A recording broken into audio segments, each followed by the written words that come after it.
अस्सलाम वालेकुम, नमस्कार, सत श्री अकाल एंड गुड इवनिंग। मैं हूं आरजू कासमी और आप देख रहे हैं पॉइंट ऑफ व्यू। सबसे पहले जो लोग हमें देख रहे हैं वो कोशिश कर रहे हैं कि प्लीज जरा हमारे पहले चैनल को सब्सक्राइब कर लें, फिर हम आगे अपना शो को लेके चलते हैं। और बहुत शुक्रिया जिन लोगों ने सब्सक्राइब कर दिया, उनके लिए थैंक यू सो मच। और जैसा आप जानते हैं दिसंबर का एंड चल रहा है और हमारी कोशिश है कि हम वो सारे गेस्ट लेकर आ सकें जिनको आप पसंद करते हैं, जिनको आप सुनना चाहते हैं। तो बिल्कुल आज भी हमारे साथ जो गेस्ट हैं उनको आप सब जानते ही हैं। हमारा ज्वाइन किया है आज नितिन शुक्ला जी ने, जो कि सीनियर जर्नलिस्ट भी है, एनालिस्ट भी है। Thank you so much sir कि आज आपने ज्वाइन किया। बहुत सर बहुत हम शुक्रिया। सर हम आपसे बहुत शुक्रिया सर, हम आपसे पूछना चाहेंगे आज थोड़ा मीडिया को लेकर भारत में कैसे आप समझते हैं कि मीडिया आगे बढ़ा है। एक वो टाइम था जब सिर्फ दूरदर्शन आया करता था और बाकी चैनल्स नहीं थे। उस टाइम पे ज्यादा बेटर रिपोर्टिंग होती थी, ज्यादा बेहतर काम होता था, या चैनल्स आने के बाद आपको लग रहा है कंपटीशन बहुत ज्यादा हो गया है और हर कोई एक दूसरे से आगे जाने की कोशिश में कुछ भी कर रहा है। किस चीज को आप बेहतर समझते हैं? देखिए, एक चीज तो कोई दो राय नहीं है कि एंटरटेनमेंट के होते थे कि इन्हीं घंटों के बीच में आपको एंटरटेनमेंट मिलेगा। जब दूरदर्शन स्टार्ट हुआ तो शाम को 7 बजे से स्टार्ट होता था, फिर धीरे से उसको बढ़ाया गया 6 बजे, फिर 5 बजे किया और 10 बजे तक चलता था। उसके बाद बंद हो जाता था। पहले 9 बजे तक ही था, 9 बजे न्यूज के बाद एंड हो जाता था। तो धीरे धीरे करके बढ़ा और जो कारवा है मीडिया का वो धीरे धीरे उसके साथ में आगे बढ़ा। प्राइवेट चैनल्स आए, सब कुछ हुआ, कंपटीशन बढ़ा। लेकिन इस सब के बीच में एक जो बहुत बड़ा एक जो गैप आया वो आया विश्वसनीयता का। पहले दूरदर्शन जो था उस पर विश्वसनीयता बहुत ज्यादा थी, लोग विश्वास बहुत ज्यादा करते थे कि हाँ दूरदर्शन ने कुछ कहा है मतलब 100% सही है, वेरीफाइड न्यूज है। धीरे धीरे करके प्राइवेट चैनल आए, शुरू में उनकी भी विश्वसनीयता रही, लेकिन कंपटीशन के चलते कहीं ना कहीं कंटेंट पीछे रह गया, ड्रामा आगे आ गया। तो इतनी होड़ है न्यूज को लेकर कि वेरीफाई भी नहीं करते कई बार लोग। कई बार जो न्यूज होती है उसमें बड़ी सादी सी न्यूज होती है, मजा नहीं आता, उसमें मिर्च मसाला लगाना होता है। तो कुछ का कुछ हो जाता है, भले ही अर्थ का अनर्थ हो रहा हो, तो वो मिर्च मसाला लगाने के चक्कर में वो ओवरडू हो जाता है, ओवरकिल में चले जाते हैं। इसलिए विश्वसनीयता थोड़ी कम हो गई। और देखिए, कंटेंट का जो ड्रॉप है उसको मैं कहूंगा वो ड्रास्टिक ड्रॉप है। तकरीबन 50% के आसपास का ड्रॉप मानूंगा मैं, अगर 100 के स्केल पर इसको लेते हैं। पहले जो न्यूज है वो कंटेंट बेस्ड न्यूज होती थी, अब जो न्यूज है वो उसमें तमाम सारी चीजें, स्पेशल इफेक्ट्स भी आ गए, तमाम सारी चीजें आ गई हैं। तो वो एक न्यूज नहीं रखे, एक ड्रामा ज्यादा हो गया। तो मैं तो यही कहूंगा कि मीडिया का जो अपना रोल है वो विश्वसनीयता का सबसे पहले होता है। आप जो न्यूज दें वो विश्वसनीय होनी चाहिए, सही होनी चाहिए और वेरीफाइड होनी चाहिए। तीन चीज जरूर होनी चाहिए जो कहीं ना कहीं लैग कर रहे हैं। और मैं उम्मीद करूंगा कि जाते हुए साल के बाद में 21 में हम देखेंगे तो शायद कुछ परिवर्तन फिर से आ जाए और शायद मीडिया फिर से रिस्पॉन्सिबल अपना रोल प्ले करे, रादर देन सिर्फ जो है ना अपना टीआरपी लेने के लिए। जैसे कि आपके चैनल पर भी आते हैं, तमाम सारे लोग आते हैं और लोग देखते होंगे कि बड़ा स्मूथली चला गया शो, तो मजा नहीं आता जब तक कि लड़ाई झगड़ा ना हो, क्योंकि टीआरपी भी उसी से आती है। तो वो लोग भी इसीलिए करते हैं। तो मैं तो दर्शकों से भी ये कहूंगा कि जहां इस प्रकार का आपको ड्रामा दिखे, लड़ाई झगड़ा, जो कंटेंट अच्छा नहीं है ना, आपको पसंद नहीं आ रहा, उसको मत। जो अच्छा है उसको देखिए। अपने आप टीआरपी जो सॉफ्ट कंटेंट है, जो जेन्युइन कंटेंट है, उसकी अपने आप टीआरपी आ जाएगी। ये आपके हाथ में। सर हमारे यहाँ जैसे जो गवर्नमेंट चैनल है पीटीवी, उसकी बात पे लोग अब यकीन नहीं करते, लोग जितना बिलीव नहीं रखते। उनका ख्याल है कि गवर्नमेंट इसको चला रही है और गवर्नमेंट जो कहेगी पीटीवी वही दिखाएगा, चाहे दुनिया में कुछ भी हो रहा हो वहां पे सब शांति होती है, सब परफेक्ट चल रहा होता है। तो लेकिन प्राइवेट चैनल्स को समझते हैं कि प्राइवेट चैनल्स जो है वो सही न्यूज दे रहे हैं। पर अभी कुछ अरसे से हमने देखा कि जो टॉक शोज भी होते हैं हमारे, वो भी एक तरह के अंडर कंट्रोल हैं, चाहे वो गवर्नमेंट को कह लें, एस्टेब्लिशमेंट को कह लें। एक ना एक उनका जो है वो बैठा होगा गेस्ट और जो सिर्फ और सिर्फ एक ही तोते की तरह एक ही चीज हमें बता रहा होगा कि नहीं जी ये भी ठीक है और वो भी ठीक है और ये हो रहा है।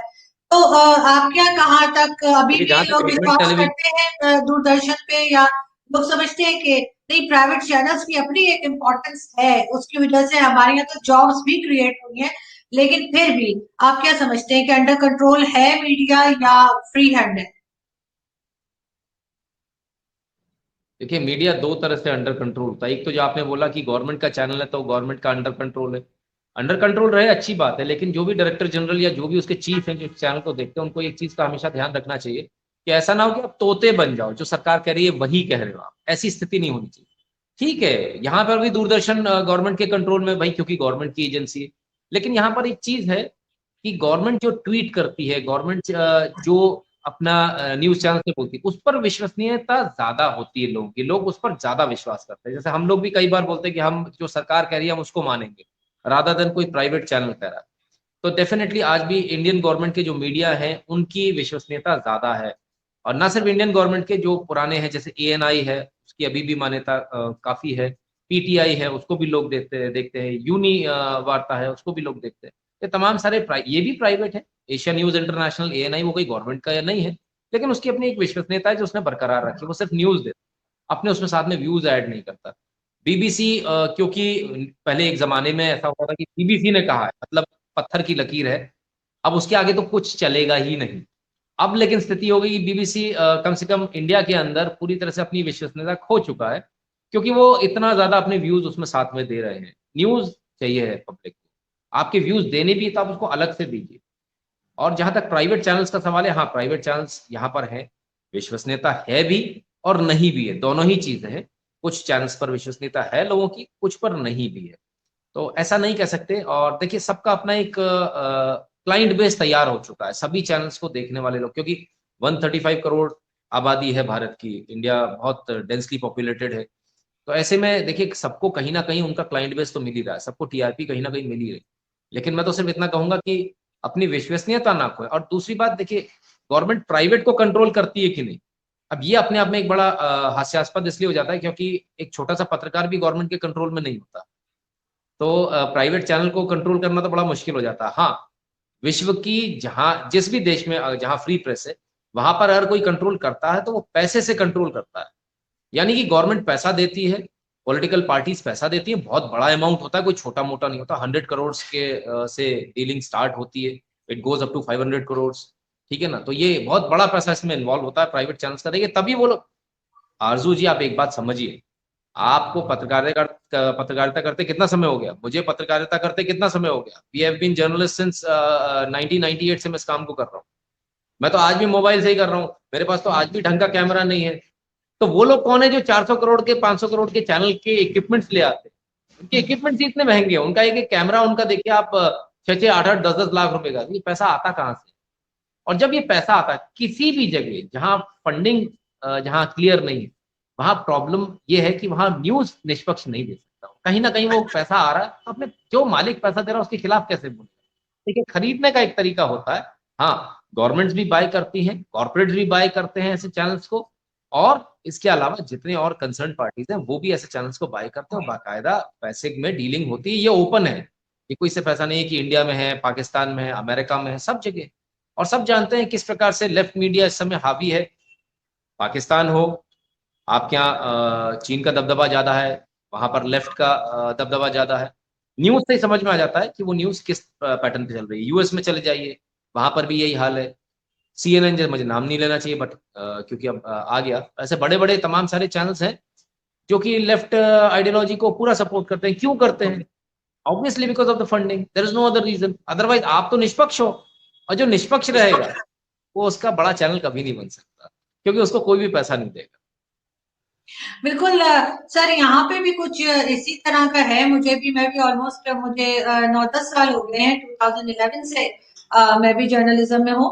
लेकिन मैंने ये देखा, अब आप बताएंगे कि भारत में ऐसा है या नहीं, कि हमारे यहाँ जो भी एंकर्स बैठे हैं, टीवी एंकर्स हों या जो जर्नलिस्ट अपने आप को कह रहे होते हैं, उनका प्रोफाइल देखें तो कोई डॉक्टर है तो वो मेडिकल फील्ड में नहीं काम कर रहा, कोई इंजीनियर है, कोई इसी तरीके से, वो ये सब लोग हैं। और हम कहते हैं कि भाई अगर मेडिकल पढ़ी है तो फिर किसी हॉस्पिटल में, क्लिनिक में काम करना चाहिए। इंजीनियरिंग पढ़ी है तो अपनी फील्ड में काम करना चाहिए। मीडिया में तो सिर्फ उसको होना चाहिए जिसने मीडिया पढ़ा हो, जिसने जर्नलिज्म पढ़ी हो। अब जैसे मैंने तो जर्नलिज्म में ग्रेजुएशन भी की है और मास्टर्स भी किया है। लेकिन अगर मैं नेक्स्ट किसी को देखूंगी तो वो डॉक्टर इंजीनियर आ रहे होंगे। तो आपके यहाँ इस तरह से है कि किसी और फील्ड में स्टडीज करके और फिर आके मीडिया ज्वाइन कर लें? ये होता है भारत में? देखिए, मैं आपको एक बात बताऊं, अगर आप इंजीनियर बनना चाह रहे हैं, यदि आप किसी का मकान डिजाइन कर रहे हैं, तो आपके लिए क्वालिफिकेशन रखी गई कि आपने इंजीनियरिंग पढ़ के आना है, आपने आर्किटेक्ट पढ़कर आना है, तब आप आर्किटेक्ट कहलाओगे जब आप बीआर करके आओ। इसी प्रकार से अगर आपको ऑपरेशन करना है, किसी को दवाई लिखनी है, तो आपके लिए एक क्वालिफिकेशन है कि आप मेडिकल से आप एमबीबीएस कर आइए, मेडिकल की पढ़ाई करके आइए। हर जगह क्वालिफिकेशन है। और जो जहां क्वालिफिकेशन नहीं है, देखिए कहां नहीं है, एक नेतागिरी में, पॉलिटिशियन बनने में कोई क्वालिफिकेशन नहीं है, और ये आपके देश को चलाते हैं, ये सबको चलाते हैं। बड़े से बड़ा इंजीनियर, बड़े से बड़ा डॉक्टर होगा, वो सब पॉलिटिशियन के नीचे आएंगे। दूसरा, इसके पैरेलल में एक और बंदा खड़ा हुआ है जो कि जर्नलिस्ट है। जर्नलिज्म में भी कोई क्वालिफिकेशन नहीं। क्यों? आप एक चपरासी भी रखते हो तो क्वालिफिकेशन है, ग्रेजुएट होना चाहिए, फलाना होना चाहिए, 10वीं 12वीं पास होना चाहिए। लेकिन यहाँ जो पूरे देश को चलाने वाले लोग हैं, उनके लिए कोई क्वालिफिकेशन डिसाइडेड नहीं। तो मैं तो ये कहता हूं, सभी देशों की सरकारों को ये बहुत आवश्यक है कि वो ये नियम लाएं, रूल लाएं कि जिन्होंने पढ़ाई नहीं करी है जर्नलिज्म की, वो इस फील्ड में ना आए। देखिए अभी प्रॉब्लम क्या है कि फिल्म एक्टर जो है, उसने नाचना नहीं है, वो बता रहा है देश के प्रधानमंत्री को क्या करना है। डॉक्टर ने ऑपरेशन नहीं करना है, डॉक्टरी नहीं करनी है, वो बता रहा है कि देश में राजनीति कैसी होनी चाहिए। जिसको कुछ नहीं आता, इंजीनियर, वो बता रहा है देश का फाइनेंस कैसे चलना चाहिए। मतलब उसको सब कुछ पता है कि क्या, किसको क्या करना चाहिए। अगर उसे नहीं पता तो सिर्फ ये नहीं पता कि मुझे क्या करना चाहिए। आप इंजीनियरिंग करे हैं, इंजीनियरिंग कीजिए साहब। आप एक्टर हैं, अपने एक्टिंग का पेशा संभालिए। आप क्रिकेटर हैं, क्रिकेट खेलिए।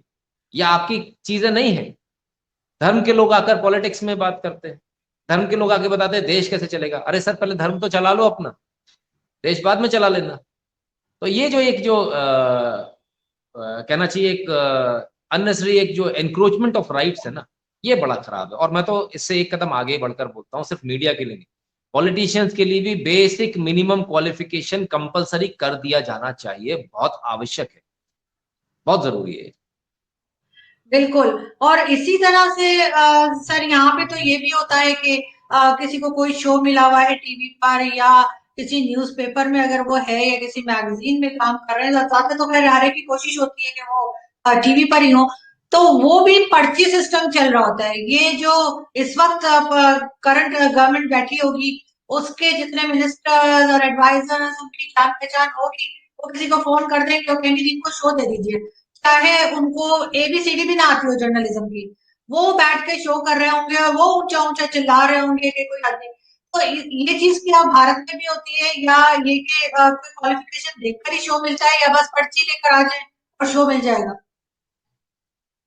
नहीं, कम से कम मैं इसमें तो ये कहूंगा कि भारत में अभी तक तो हाँ, ऐसा जरूर होता है कि कुछ एक चैनल्स जो होते हैं जो बहुत करीब होते हैं नेताओं के, वहां वो नेता इंडिविजुअल लेवल पर वो बोल दे कि भाई ये इसको देख लेना, ये अपना आदमी है, तो उतना तो चलता। बाकी ऐसा गवर्नमेंट, ऐसा कभी किसी की भी गवर्नमेंट रही हो भारत के अंदर, इंडिया के अंदर, ऐसा नहीं होता कि भाई आप इसको दे दो चांस या ऐसा कर दो, ऐसा नहीं होता। कुछ एक पत्रकारों के साथ जो बहुत मतलब चमचागिरी करते हैं, उनको डेफिनेटली बेनिफिट मिलते हैं, वो भी गवर्नमेंट के चैनल्स में मिल जाते होंगे। बाहर तो प्राइवेट में कोई इस तरह का मानेगा नहीं, और ऐसा मतलब अमूमन ऐसा देखने में नहीं आता। यहाँ जो भी मतलब आता है, आगे बढ़ता है जो भी पत्रकार, वो अपनी कैपेबिलिटी, अपने कैलिबर के आधार पर ज्यादा बढ़ता है बनस्पत चमचागिरी के। देखिए चमचागिरी से आप जनता को ज्यादा दिन बेवकूफ नहीं बना सकते। जनता को प्योर न्यूज चाहिए, और जब जनता को न्यूज चाहिए, तो आप आवाम को आप इस तरह से बेवकूफ नहीं बना सकते कि आप एक पार्टी की या एक व्यक्ति की लगातार आप पॉलिशिंग करते रहे, उसके बारे में अच्छी बातें बोलते रहे, बिकॉज उसको निष्पक्ष न्यूज चाहिए। तो आवाम इतनी आसानी से बेवकूफ नहीं बनती। भारत की आवाम तो बहुत, मैं कहूंगा, बहुत जागरूक है। जरा सा भी कोई इधर उधर होता हो, तुरंत पकड़ लेती, बोले यार ये बंदा ठीक नहीं है, तो फिर उसकी टीआरपी भी चली जाती है। तो यहाँ तो बड़ी जल्दी लोगों को उठाते हैं, बड़ी जल्दी जमीन पर पटक देते हैं। हमने कई सारे चैनल देखे जो कभी दावा करते थे number one, number one, number one, लेकिन नए चैनल आए, 1 साल के अंदर वो सबको पीट दिया उन्होंने, और वो नंबर वन हो गए। अब वो कितने दिन रहेंगे ये देखने वाली बात है, क्योंकि जब तक निष्पक्ष हैं, जब तक अच्छे से चल रहे हैं, तब तक जनता उनको पसंद कर रही है, और फिर हटा देगी। और मैं तो पाकिस्तान की जनता से भी नहीं, पूरे विश्व की जनता से ही कहूंगा कि आप भी किसी भी एक चैनल पे कभी स्टिक मत कीजिए। हमेशा मूव ऑन करते रहिए, ताकि आपको पूरी दुनिया की न्यूज मिले और आपको पता चल सके कि आपका जो चैनल है, जो आपको दिखा रहा है, जो आपका जो एंकर है, वो कितना सही है। उसका आप पता कैसे चलेगा जब तक आप दूसरा थोड़ा बहुत, मैं नहीं कहता पूरा देखिए, थोड़ा बहुत जब तक आप पूरी जानकारी नहीं लेंगे। और फिर चैनल यदि आपको निष्पक्ष नहीं लग रहा है, एंकर निष्पक्ष नहीं लग रहा है, तो उसको नकार दीजिए। बहुत सिंपल सी बात। सर आपके ख्याल से मीडिया का क्या रोल होना चाहिए और मीडिया कितना स्ट्रांग है किसी भी कंट्री में गवर्नमेंट को बना देने में या गवर्नमेंट को गिरा देने में या पॉलिसीज के अंदर कितना ज्यादा मीडिया का रोल है? देखिए मीडिया कितना स्ट्रांग है, अगर ये पूछेंगे तो एक पता लगे कितना स्ट्रांग हो सकता है। हाँ, मीडिया इतना स्ट्रांग हो सकता है कि सरकारें गिरा दे। मीडिया इतना स्ट्रांग हो सकता है कि देश में क्या चलना है वो डिसाइड कर दे, देश की दिशा और दशा बदल दे, देश किस रास्ते जाएगा वो डिसाइड कर दे। मीडिया इतना स्ट्रांग होता है, लेकिन है नहीं। अभी क्या चल रहा है, मीडिया के नाम पर लोग आ रहे हैं, उन्होंने करना क्या, उन्होंने बिजनेस करना, पैसे कमाने के लिए मीडिया में आ रहे हैं। देखिए एक सच्चा मीडिया कभी पैसे नहीं कमा सकता। अगर आपको पैसे कमाने, आप बिजनेस कीजिए, मेहरबानी करके हाथ जोड़कर मेरा पूरे विश्व के तमाम सारे पत्रकारों से निवेदन है, अगर आपने पैसा कमाना है प्लीज प्लीज प्लीज आप इस प्रोफेशन को छोड़ दीजिए, आप इसमें मत आइए। क्योंकि आपके पास में तलवार छोड़िए, बंदूक छोड़िए, तोप से भी घातक आपके पास में हथियार है, वो एक पेन है जिससे आप लिखते हैं, जिससे आप देश की तकदीर लिख रहे होते हैं।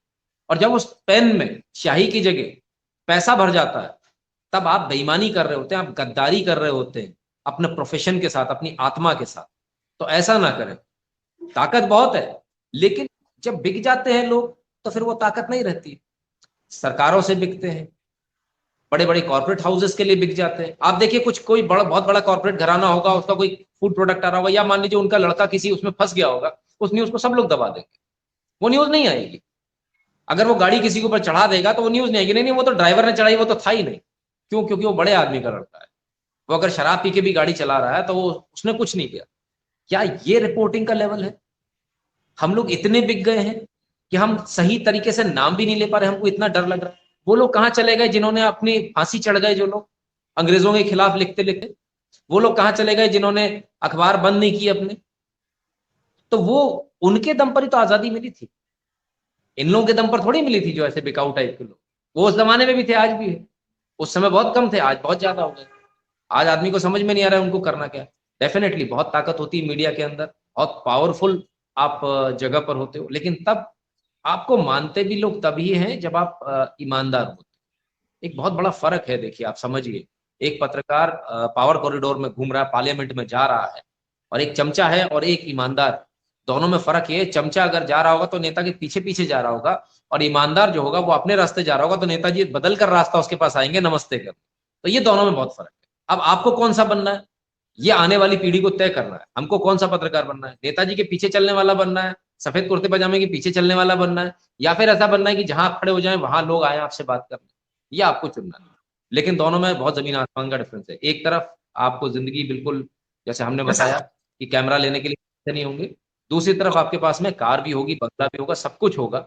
अगर कुछ नहीं होगा तो इज्जत नहीं।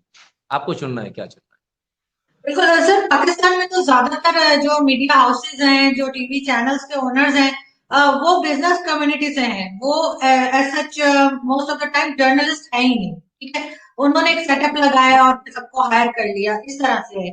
तो ऑब्वियसली वो उस चीज को मोस्ट ऑफ द टाइम समझते भी नहीं है कि वो कर क्या रहे हैं, उस काम का उनको पता ही नहीं है। एक तो आप मुझे ये बताएं कि क्या ऐसा भारत में भी होता है? दूसरा सर, एक अवार्ड्स की अगर हम बात करते हैं, तो मुझे तो ऐसा लगता है कि अगर किसी को आजकल स्पेशली किसी अगर जर्नलिस्ट को अवार्ड पाकिस्तान में मिल जाए, तो मैं समझती हूँ कि उसकी मतलब उसकी इज्जत खराब होगी बेचारे की।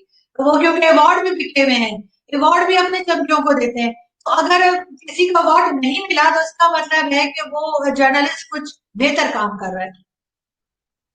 मुझे अभी भी याद आता, हमारे एक टेलीविजन प्रोग्राम चलता था, और उसमें बहुत हमारे फेमस स्टार रहे गोविंदा। बाद में उन्होंने कांग्रेस ज्वाइन करी, आज ऑपोजिशन में है। तो उनसे किसी ने पूछा, बोले आपको आज तक कोई इनाम नहीं मिला, कोई अवार्ड नहीं मिला? तो उन्होंने बड़ा सिंपल सा एक जवाब दिया, बोले कभी खरीदा नहीं। तो वो स्थिति से वैसा ये वर्ल्ड ओवर ये स्थिति ये है। और इस पूरे अवार्ड सिस्टम पर अगर आप देखें तो लेफ्ट का एक बड़ा भारी कब्जा है। जितने भी अवार्ड सिस्टम, अमेरिका से लेके पाकिस्तान, भारत, कहीं भी चले जाइए, उनका कहने का मतलब होता है हमने जो ये, और अवार्ड होता क्या है, मैं अगर आपको दिखाऊं, मेरे पास में एक एलमेरा भरकर मेरे पास में अवार्ड रखे हुए। ये कितने के आते हैं ये मेमेंटोस? भारत के अंदर 30 रुपए से लेके 100 150 रुपए के आते हैं। इसकी वैल्यू क्या है? कुछ भी नहीं। किस अवार्ड के लिए भाग रहे हैं, किसके लिए आप अप्रोच लगाना चाह रहे हैं? और लालच ये दिया जाता है कि आप ऐसा लिखो, आप ऐसा वीडियो बनाओ, आप ऐसी रिपोर्टिंग करो तो आपको अवार्ड देंगे। मैंने भारत के अंदर, मैं तो हैरान हूं इस चीज को देखे कि अभी कुछ अवार्ड, कोई बड़ा भारी कोई अवार्ड था, इंटरनेशनल अवार्ड, और साहब अवार्ड वो दिया गया, वो सब उन लोगों को दिया गया जिन्होंने देश विरोधी चीजें दिखा रखी। तो ये किस प्रकार का अवार्ड है? ये कैसा अवार्ड है भाई? अवार्ड आपको देना, आप अवार्ड दीजिए, किसी ने मना नहीं किया अवार्ड देने, लेकिन अच्छी चीजों में दीजिए ना। आपने कभी अवार्ड इस ऐसे आदमी को नहीं दिया जिसने किसी भूखे बच्चे को, कोई माँ खाना खिलाती हुई दिख रही है, उसको अवार्ड नहीं मिला। आपने अवार्ड किसको दिया? एक बच्चा जो मर रहा है, उसके पीछे वल्चर है, गिद्ध है, जो उसको थोड़ी देर में खाने वाला, बाद में उसको मार देता है, आपने उसको अवार्ड दे दिया। ये किस प्रकार, मतलब आप क्या नेगेटिविटी को अवार्ड देते हैं क्या? आई एम वेरी सॉरी, हम इस प्रकार की नेगेटिविटी में बिल्कुल विश्वास नहीं करते। हम पॉजिटिव न्यूज में विश्वास करते हैं। गलतियां हर जगह होती हैं, हर देश में होती हैं कमियां। कोई भी देश विश्व के अंदर ऐसा नहीं है जिसके अंदर कमी ना हो, जो सर्वगुण संपन्न। ऐसा विश्व के अंदर कोई देश नहीं, पूरे वर्ल्ड में से कोई कंट्री नहीं, सब जगह प्रॉब्लम है। और यही प्रॉब्लम है जो आपके यहाँ है, हमारे यहाँ सब जगह एक ही है, कोई अलग नहीं है। लेकिन अवार्ड के नाम पर ललचाकर, बातों में लाकर, लच्छेदार बातें करके, बड़े बड़े लोगों को बुलाकर अब एक अवार्ड हाथ में दे देने का लालच जो होता है कि मुझे इतने सारे लाइमलाइट में मिलेगा, मैं नहीं समझता इस लालच में किसी को भी आना चाहिए। आप निष्पक्ष रूप से, जो आपकी पत्रकारिता कहती है, जो आपका जर्नलिज्म के जो बेसिक्स है, उन पर काम कीजिए। किसी अवार्ड की चिंता मत कीजिए। ये 5 रुपए का एक प्रिंट आउट और 35 रुपए की शील्ड से आपकी जिंदगी और आपकी आत्मा डिफाइन नहीं की जा सकती। और कौन करेगा? शीशे में देखकर मैं अपने आप को, आईने में देखकर मुझे ये डिसाइड करना है कि मैंने अपनी कलम के साथ ईमानदारी की या नहीं करी। ये बाहर वाले लोग थोड़ी डिसाइड करेंगे। तो 35 रुपए की शील्ड अगर डिसाइड करने लगे तो लानत है ऐसी पत्रकारिता पे। मैं तो नहीं समझता कि इन इन चक्करों में किसी को पढ़ना चाहिए। I don't give a dam. और मैं नहीं समझता किसी और को भी इसमें सोचना चाहिए। और हाँ, इसमें कोई दो राय नहीं कि ऐसे अवार्ड्स बखूबी मार्केट में बोली लगाकर बिकते हैं। और ऐसा ये भी बिल्कुल सही है कि जैसा आपके यहाँ बोलते हैं ना कि इज्जत चली गई, तो इतना बुरा हाल तो हमारे यहाँ नहीं, लेकिन हाँ इतना जरूर है कि यहाँ अवार्ड से किसी को फर्क नहीं पड़ता। आप कितने भी अवार्ड दिखाते रहिए, उन अवार्ड से फर्क किसी को नहीं पड़ता। सबको पता है यार, ये तो चमचों को मिलते हैं, ये तो उनको मिलते हैं जो मीठी मीठी बातें करते हैं, जो एक पर्टिकुलर। अब देखिए, अगर आपको अमेरिकन अवार्ड लेना तो आपको लेफ्ट विंग के हिसाब से अपनी न्यूज को बनाना पड़ेगा। आपको मिल जाएगा आरजू जी, आप अपने सारे वीडियोस लेफ्ट के हिसाब से चलाना शुरू कीजिए, 1 साल के अंदर आपको अवार्ड मिल जाएगा, घर चलकर मिल जाएगा। वो खुद ढूंढ लेंगे आपको, आपको कहीं जाने की जरूरत नहीं है।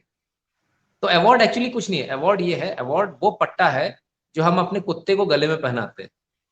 तो अगर हमने पट्टा नहीं पहना है तो ये हमारे लिए खुशकिस्मती, हमने अभी तक किसी का पट्टा नहीं पहना है।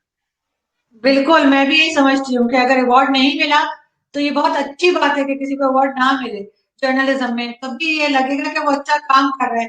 लेकिन सर, बहुत दफा ये भी देखा गया कि अगर कोई मिनिस्टर हो या इवन प्राइम मिनिस्टर हो, वो अपनी पसंद के कुछ मीडिया हाउसेस को, अपनी पसंद के एंकर्स को ही इंटरव्यू देते हैं, जो उनसे सख्त सवाल कर सकें, जो उनको टफ टाइम दे सकें, उनको वो नहीं बुलाते। तो इस चीज को किस तरह आप देखते हैं? ये भी हर हर देश में होता है या सिर्फ पाकिस्तान में ही हो रहा है? देखिए, मुझे इस मामले में, मैं भारत के बारे में कहूँ, पाकिस्तान के बारे में तो नहीं कह पाऊंगा, लेकिन भारत के बारे में कहूँ तो आज से तकरीबन 20 साल पहले ऐसा नहीं होता था। किसी भी पत्रकार, कोई भी पत्रकार किसी से भी इंटरव्यू मांगता था, उसको दिया जाता था, टाइम दिया जाता था बाकायदा। ये एक ऑब्लिगेशन होता था कि भाई हमें देना है, इंटरव्यू देना पड़ेगा, एक प्रेशर सा होता था। अब मैं देख रहा हूँ कि एक बड़ी अजीब सा पैटर्न चल गया। अगर मैं अपने यहाँ, मेरे यहाँ वालों ने मुझे राइट विंग फलान ढिकान पता नहीं कौन कौन से वो तमगे दे दिए। मुझे आज तक समझ में नहीं आता ऐसा क्यों होता है। और अगर किसी लेफ्ट वाले का, लेफ्ट विंगर का मैं इंटरव्यू लेने जाऊं तो डर के मारे मुझे देगा ही नहीं। बोले ये सवाल जो है ना, बड़े टफ सवाल पूछने वाला। अरे भाई, तो पत्रकार तो टफ सवाल ही करेगा। ऐसा कौन सा पत्रकार है जो सॉफ्ट सवाल करेगा? और अगर कोई सॉफ्ट सवाल कर रहा है, अगर देखिए ऐसा भी, अब तो इंटरव्यूज ऐसे होने लगेंगे, पहले ही खर्रा मिल जाता है।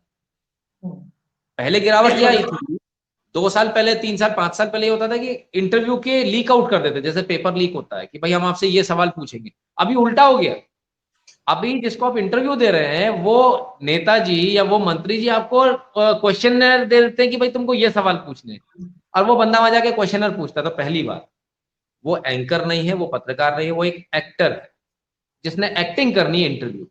दूसरी बात, वो जर्नलिस्ट नहीं हो सकता, वो पत्रकार नहीं हो सकता, वो एक बहुत अच्छा दलाल हो सकता है, वो एक बहुत अच्छा एक्टर हो सकता है, लेकिन जर्नलिज्म के नाम पर तो वो धब्बा ही रहेगा।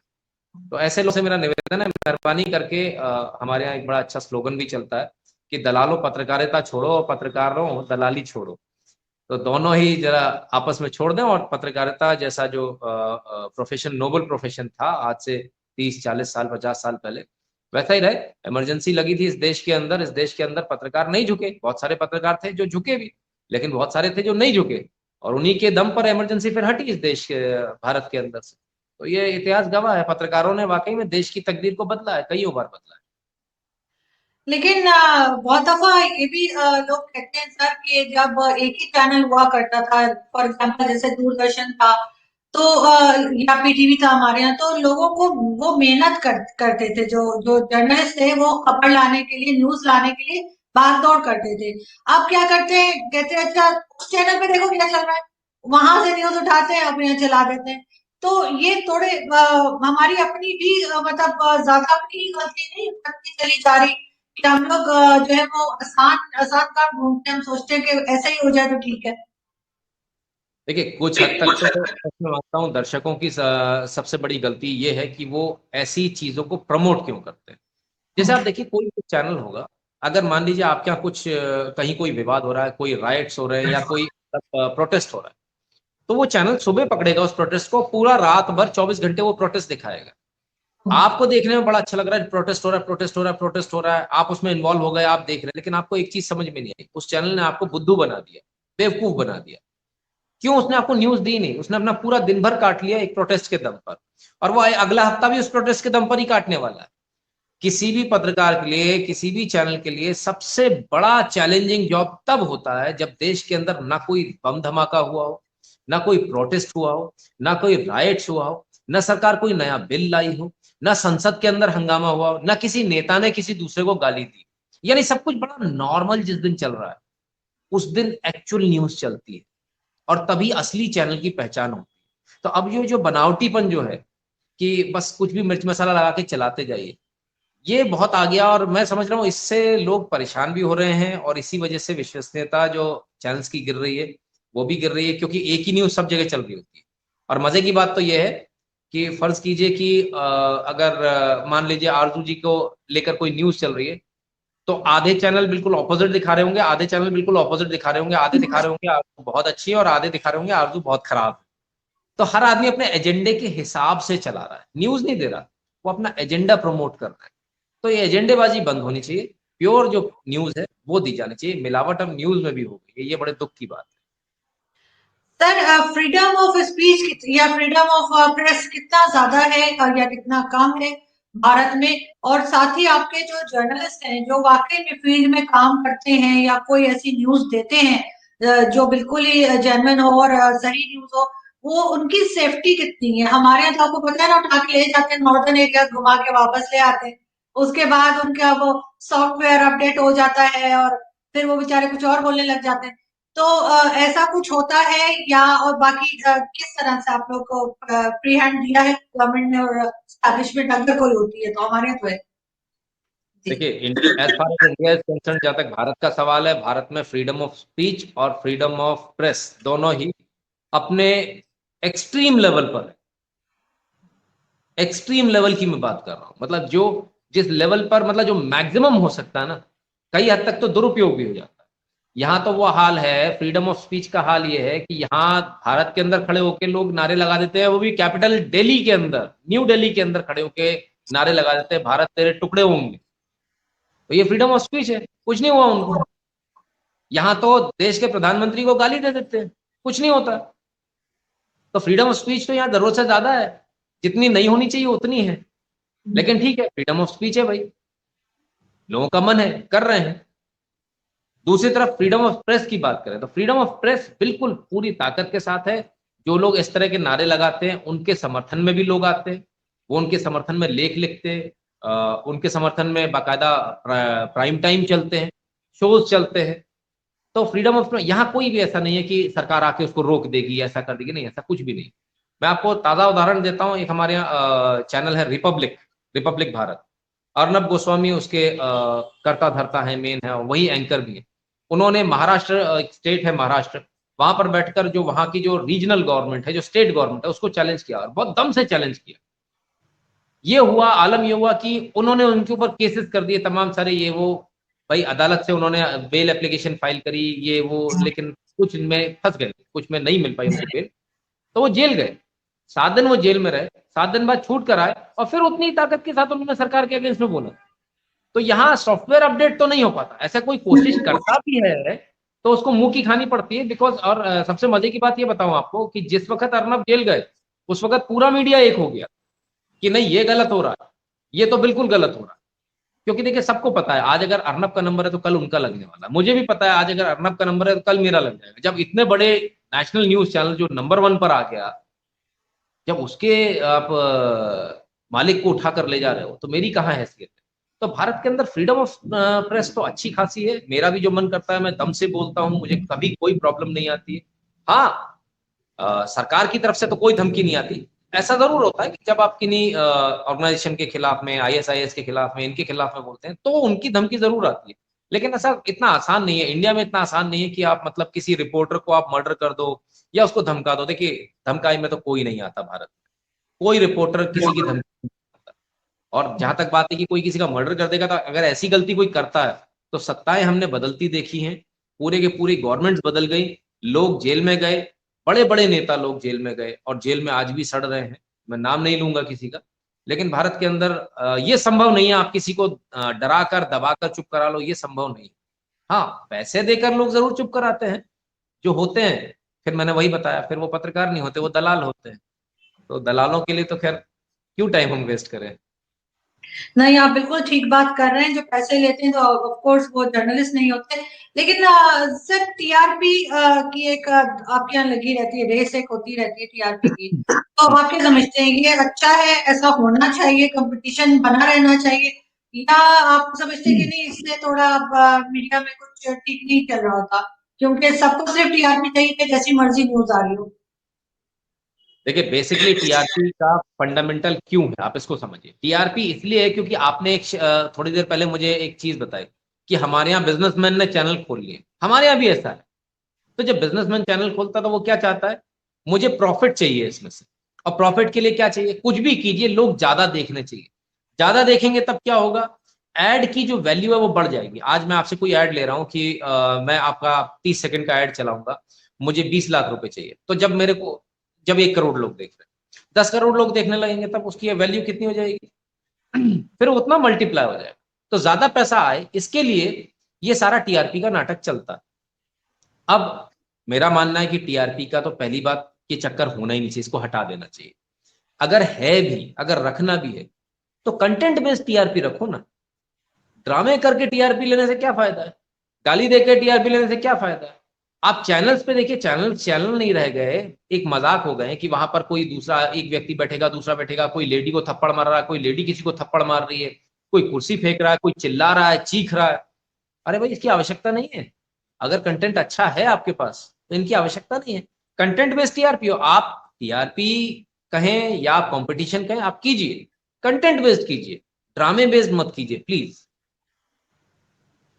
बिल्कुल। और सर, आपका जो जर्नलिस्ट है, जो फील्ड में काम कर रहे हैं या टीवी चैनल्स पे जो काम कर रहे हैं, जो न्यूज़पेपर में है, वो फाइनेंशियली कितना सिक्योर है? क्योंकि हमारे यहाँ तो बहुत से चैनल्स ऐसे हैं जो 2-2, 3-3 महीने पेमेंट ही नहीं करते। तो वो जो जर्नलिस्ट है, उसकी फैमिली भी होती है, जाहिर अपने भी खर्चे होते हैं। तो वो बेचारे जो है वो फिर यही कोशिश कर रहे होते हैं, चलो इससे लिफाफा पकड़ लें, उससे लिफाफा पकड़ लें। तो आपके यहाँ कितना सिक्योर है? कोई उनको हेल्थ फैसिलिटी दी जाती है किसी किस्म का, या और पेमेंट्स जो है वो क्या टाइम पर होती है? इस तरह हमारी तरह का मसला तो नहीं है कि 3-3, 4-4 महीने सैलरी ही नहीं मिल रही। देखिए बड़े दुख की बात है, और बड़े दुख की बात है कि पत्रकारों के लिए ऐसी कोई फैसिलिटी भारत के अंदर नहीं है। हाँ, जो गवर्नमेंट रिकॉग्नाइज्ड पत्रकार होते हैं उनके लिए कुछ फैसिलिटीज होती हैं, जैसे कि मेडिकल की फैसिलिटी होती है, और उनको आने जाने का जो उनका टिकट होता है वो कंसेशनल होता है, आरटीसी बोलते हैं उसको, उनको डिस्काउंट कूपन वगैरह मिलते हैं।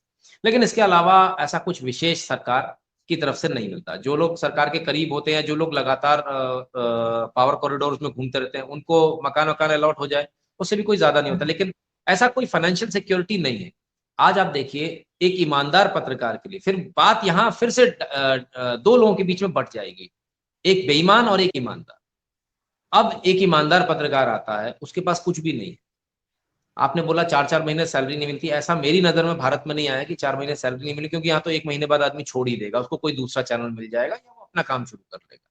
लेकिन जहां तक इस बात का सवाल है कि फाइनेंशियल सिक्योरिटी, हाँ, फाइनेंशियल सिक्योरिटी कोई भी नहीं है, किसी भी प्रकार की नहीं। जो ईमानदार पत्रकार है वो बेचारा आज भी टूटी मोटरसाइकिल पर या साइकिल पर अपनी जिंदगी निकाल देता है, आज भी वो फटे हाल रहता है।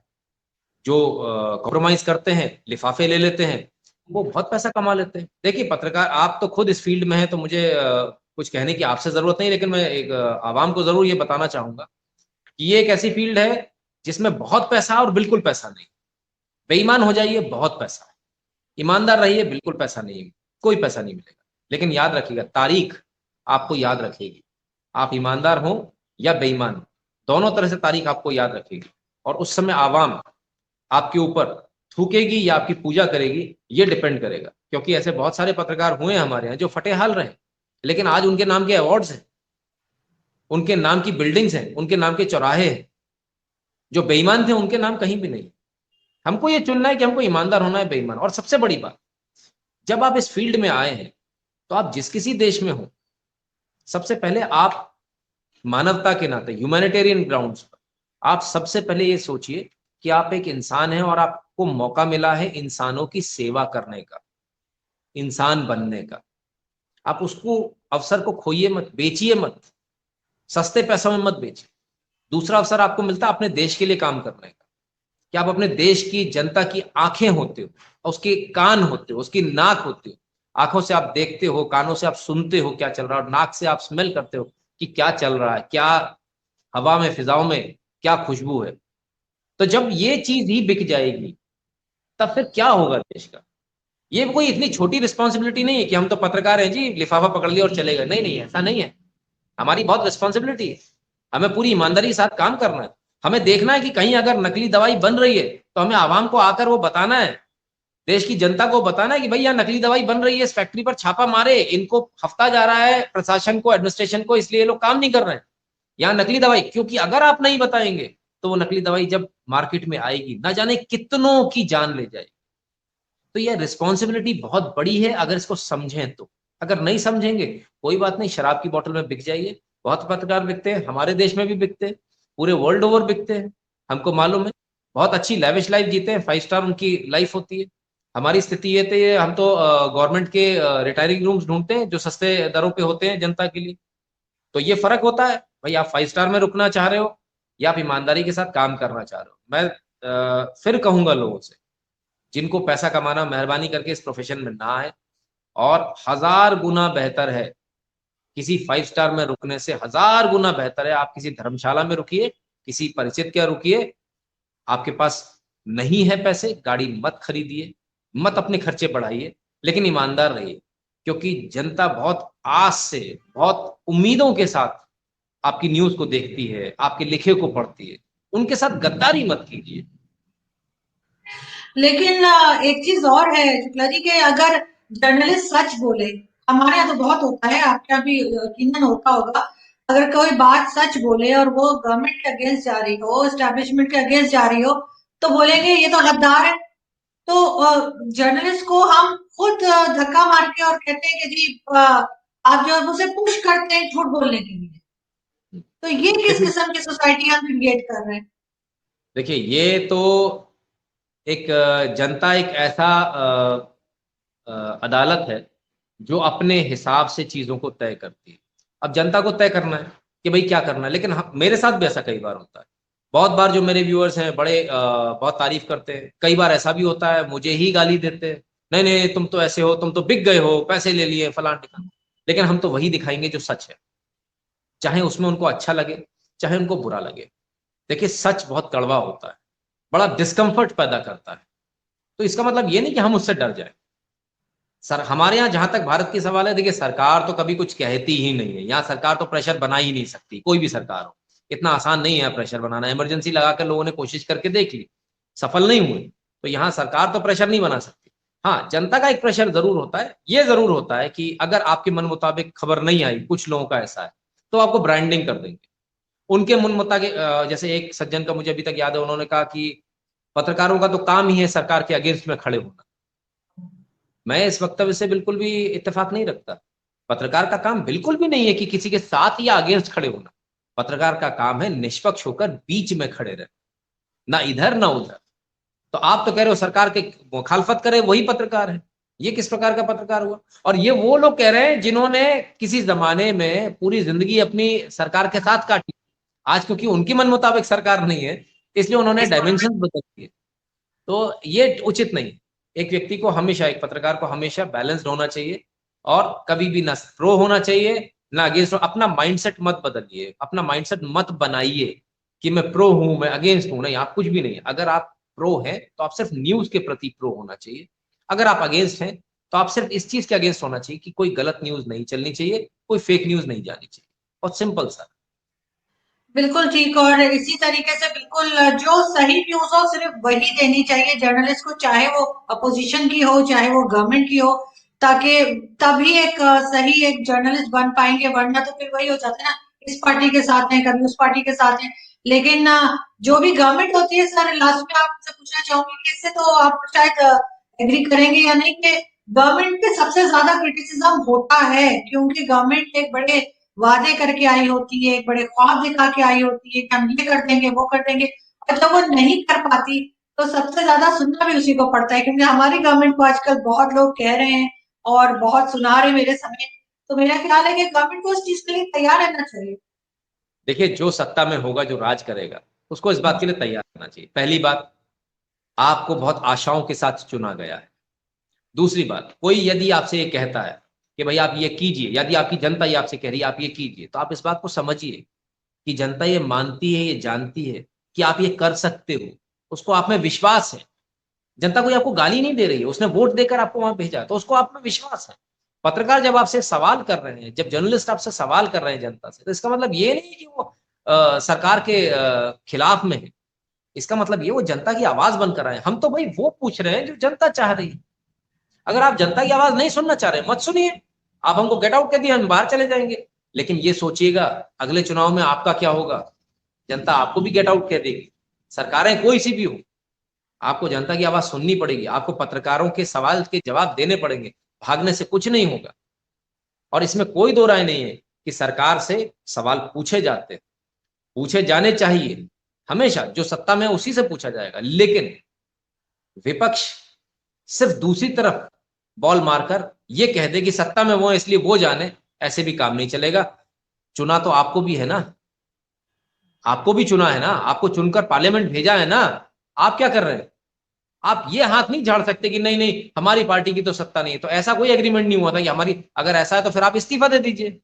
फिर आप संसद में क्या कर रहे हैं? फिर आप पार्लियामेंट में क्या कर रहे हैं? आपको पार्लियामेंट में होने का अधिकार नहीं है। तो आप पार्लियामेंट भी जाना है, आपने काम भी नहीं करना है, और हर काम काम दूसरे के सिर पर डाल देना है कि वो तो वो करेगा, वो सत्ता में वो है। नहीं नहीं, ऐसा नहीं। आपको भी रिस्पॉन्सिबिलिटी जनता ने दी है, आपकी भी रिस्पॉन्सिबिलिटी है। यदि आपको कुछ गलत होते दिख रहा तो आप आवाज उठाइए। पार्लियामेंट आपके लिए एक बहुत अच्छा मंच है। वहां आप उस प्लेटफॉर्म पर आप आवाज उठाइए। क्यों नहीं आवाज उठाते? वहां बोलिए। आवश्यकता थोड़ी है गाली देने की। मैं आपके आगे भी डिबेट देखता हूँ, मेरे यहाँ की भी डिबेट देखता हूँ। कई बार देखता हूँ कि लोग बॉटम लाइन भी क्रॉस कर जाते हैं। उनको यही नहीं पता कि वो किस प्रकार से बात कर ले। अरे कम से कम पार्लियामेंट्री लैंग्वेज का तो ध्यान रखिए। देश आपको देख रहा है, कम से कम उसका तो ध्यान रखिए।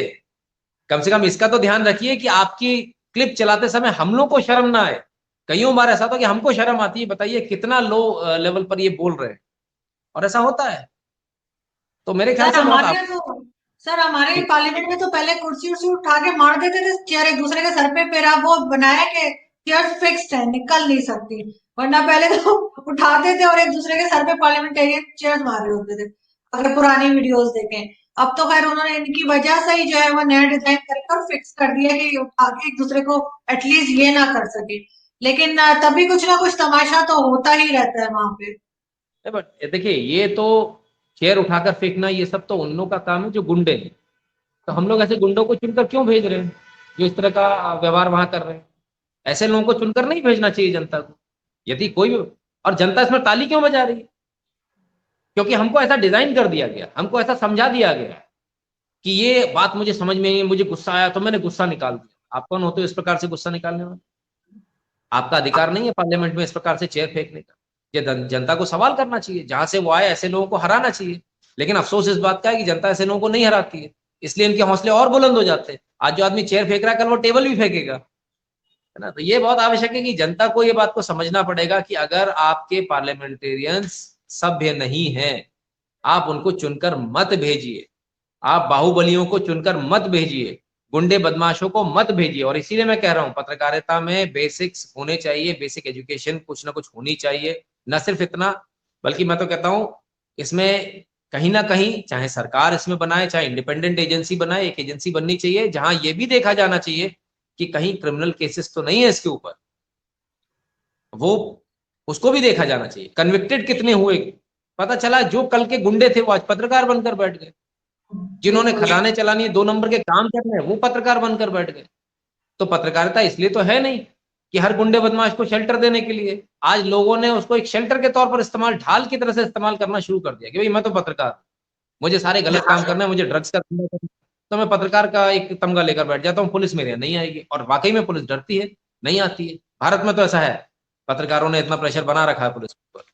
यहाँ पर भी सर गाड़ी के पीछे प्रेस लिख के लगा देते हैं और उनका प्रेस से कोई कनेक्शन नहीं होता, लेकिन प्रेस का बोर्ड लगा के पूरी गाड़ी लेके घूम रहे होते हैं पूरे शहर में।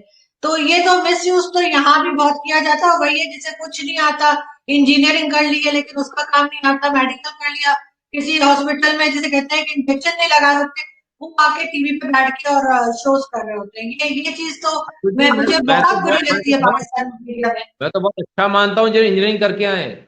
मैं तो उन लोगों को पत्रकार देखकर मेरे अंदर का जमीर मतलब एकदम से हिल जाता है, जिनको मैं देखता हूँ जो कल तक कुछ नहीं कर पाए, जिन्होंने टेबल पर चाकू गाड़ कर नकल करी, टीचर को डरा कर एग्जामिनेशन हॉल में टेबल पर चाकू गाड़ कर जिन्होंने नकल करी, जिनके ऊपर मुकदमे रहे, जो गुंडागर्दी करते रहे, जो कुछ नहीं कर पाए, जिन्हें सरकारी नौकरी नहीं मिली, जिन्हें प्राइवेट में किसी ने रखा, जो कुछ भी नहीं कर पाए, वो आखिर में आके पत्रकार बन जाते हैं। कम से कम इनसे तो निजात मिले, कम से कम ऐसे लोगों को तो बाहर जाना चाहिए। गुंडों की आवश्यकता नहीं है पत्रकारिता में, गुंडों की आवश्यकता, हाँ ठीक है, पत्रकारिता कोई जरूरी नहीं दबंग ही होना चाहिए। पत्रकारिता में आदमी के ऊपर प्रेशर बहुत होते हैं, तो एक सामान्य आदमी इस काम को नहीं कर सकता, ये मैं समझता हूँ। उसके लिए बहुत कलेजा, बहुत पक्का कलेजा चाहिए। तो ऐसी आवश्यकता नहीं उसके लिए दबंग होने की। मैं तो बहुत सिंपल रहता हूँ, बहुत ना मेरे खिलाफ में कोई केस है, कोई हिस्ट्री नहीं है मेरी, ना मैंने कभी कोई दबंगी करी, ना कभी किसी को दादागिरी करी, ना कुछ किया। बहुत सभ्यता के साथ बात करता हूँ, और सभ्यता के साथ भी काम होता है। हमने तो देखा है, हमने करके दिखाया। शुरू शुरू में जब मैं आया था तो मुझसे बहुत सारे लोगों ने बोला था, मैं नया सा था, बोले तो हमारे यहाँ एक बड़ा टर्म यूज करते हैं जो बड़ा बड़ा, बड़ा प्यारा सा छोटा सा दिखता है ना, बोले पप्पू है, बोले अभी नया नया पप्पू आया है, चला जाएगा। तो मैंने कहा सर देखते हैं क्या होता है। तो बहुत सारे लोगों ने देखा, मैं कभी टस से मस नहीं हुआ, अपनी बात जो है उसको मैंने रखा। आवश्यकता नहीं है किसी को गाली देने की, प्रेशर बनाने की, जोर से चिल्लाने की, कलेक्टर के ऊपर या एडमिनिस्ट्रेटर्स के ऊपर चिल्लाने की कोई आवश्यकता नहीं पड़ती। हम तो बहुत सॉफ्टली बोलते हैं, हमारी बात भी मान ली जाती है। कई बार तो लोग मुझसे पूछते हैं कि आप सच में पत्रकार हो? तो मैंने कहा क्यों भाई, ऐसा क्या हुआ? एक पुलिस वाले ने मुझसे पूछा, मैंने कहा क्या हुआ जनाब, ऐसा क्यों पूछ रहे हैं? बोले नहीं, इतने तमीज से बात नहीं करते पत्रकार। तो मैंने कहा बताइए, ये हाल है, मतलब इतना हमने इतनी इज्जत कमाई है कि पुलिस वाले बोल रहे हैं कि इतनी तमीज से बात नहीं करते। हम कितने बेइज्जती से बात करते हैं, हमको शर्म आनी चाहिए।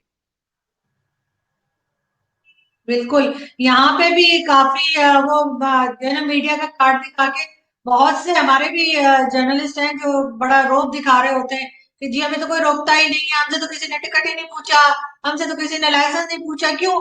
वो मैंने कार्ड दिखा दिया था मीडिया का, अच्छा उन्होंने छोड़ दिया। तो ये चीज़ तो यहाँ पे भी है काफ़ी हद तक। बहुत शुक्रिया सर कि आपने आज ज्वाइन किया, थैंक यू सो मच। बहुत अच्छा लगा आपसे बात करके, बहुत कुछ सीखने को मिला। आई होप कि मीडिया जो है वो सीरियसली अपनी जो रिस्पॉन्सिबिलिटीज है उनको समझे और उसी तरह से काम करे, और पाकिस्तानी मीडिया जो है वो कम से कम उन लोगों को लेकर आए आगे जिन्होंने वाकई में मीडिया पढ़ा है, जिनको कुछ मीडिया की एबीसीडी आती है, वजह इसके कि सिर्फ यहाँ पे तो सर पर्ची सिस्टम चलता है। जिसके पास पर्ची है वो आपको बैठ के और लंबे लंबे जो है ना वो शोज और भाषण देता हुआ टीवी पे नजर आएगा। लेकिन ये कि जिनको वाकई में काम आता है वो मोस्ट ऑफ द टाइम वो आपको बाहर दिखेंगे। तो यहाँ पे तो ये एक चीज है जो बहुत ज्यादा ठीक होने की इसको जरूरत है। Thank you so much sir, thank you कि आपने ज्वाइन किया। बहुत धन्यवाद, शुक्रिया।